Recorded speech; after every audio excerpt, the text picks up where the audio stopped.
حضرت امام غزالی علیہ رحمہ اس بات کے اوپر آگے ایک یہ حدیث پاک کا مفہوم بیان کرتے ہیں۔ آپ فرماتے ہیں کہ ایک شخص سفر پر روانہ ہوا، ایک شخص سفر پر روانہ ہوا، اس نے اپنی بیوی سے عہد لیا، اس نے اپنی بیوی سے عہد لیا۔ عہد کیا لیا؟ اس نے کہا کہ اس کا گھر اوپر تھا، اس نے کہا تو نے اوپر سے نیچے نہیں آنا۔ اب یہ عہد اس نے اپنی بیوی سے لیا۔ اب اس کا جو لڑکی کا جو باپ تھا وہ نیچے رہتا تھا۔ اب کیا ہوا کہ وہ بیمار ہو گیا۔ وہ جب بیمار ہوا تو اس عورت نے رسول پاک علیہ السلام کی خدمت میں ایک قاصد بھیجا کہ میں اپنے باپ کے پاس جا سکتی ہوں، جبکہ میرے شوہر کا حکم کیا ہے کہ تو نے اوپر سے نیچے نہیں آنا۔ تو رسول پاک علیہ السلام کی بارگاہ میں قاصد بھیجا اور اپنے باپ کی تیمارداری کے لیے جانے کی اجازت طلب کی۔ تو محبوب دو جہاں صلی اللہ علیہ وسلم نے ارشاد فرمایا اپنے خاوند کی اطاعت کر، اپنے شوہر کی اطاعت کر۔ پھر چند دن گزرے، وہ اس کا جو باپ تھا وہ مر گیا، فوت ہو گیا۔ عورت نے پھر حضور کی بارگاہ میں قاصد بھیجا کہ مجھے اجازت ہو، میں باپ فوت ہو چکا ہے۔ تو رسول پاک علیہ السلام آپ نے فرمایا اپنے خاوند کی اطاعت کر، اپنے خاوند کی اطاعت کر۔ باپ کو دفن کر دیا گیا۔ رسول پاک صلی اللہ علیہ وسلم نے اسے خبر دی، اس عورت کو خبر دی۔ کیا خبر دی؟ فرمایا اللہ تبارک و تعالیٰ نے اس کے خاوند کی اطاعت کی وجہ سے اللہ نے اس کے باپ کو بخش دیا ہے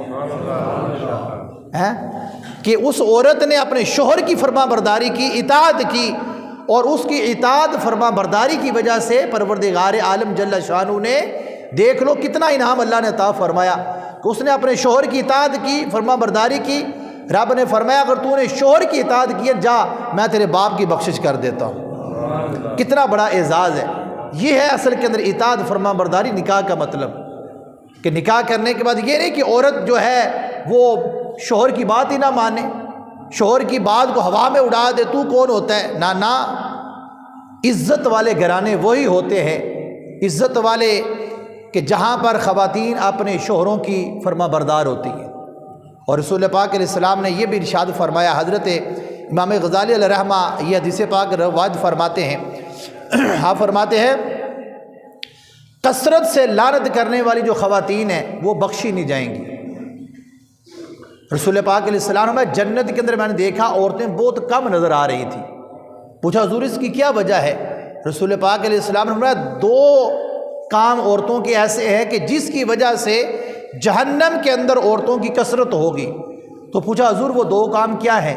تو آپ نے فرمایا ایک جو یہ عورتیں ہیں نا یہ لعنت کثرت سے کرتی ہیں، دوسرا عمل کیا ہے یہ اپنے شوہروں کی، خامدوں کی یہ نافرمانی کرتی ہیں، اور نافرمانی کرنے کی وجہ سے اور لعن طعن کرنے کی وجہ سے اللہ تبارک و تعالیٰ ان کو جنت میں داخل نہیں فرمائے گا۔ اور پھر آگے فرمایا کہ جو شخص بد زبان عورت پر صبر کرتا ہے اللہ تبارک و تعالیٰ اس کو جنت میں داخل فرما دیتا ہے۔ یعنی کہ جس خامد کی عورت زبان دراز ہے کہ وہ زبان تیز چلاتی ہے، شوہر کی بات نہیں مانتی، فرمایا اگر بندہ اس کی زبان پر صبر کرے تو فرمایا اس صبر کرنے کا اجر اللہ اس کو کیا دے گا؟ شوہر کو اللہ اس کی بخشش فرما دے گا۔ اور جو عورت اپنے شوہر کی زبان درازی پر برداشت کرتی ہے، صبر کرتی ہے، اللہ اس کو کیا اجر عطا فرماتا ہے؟ اللہ اس کے بھی گناہ معاف فرما دیتا ہے۔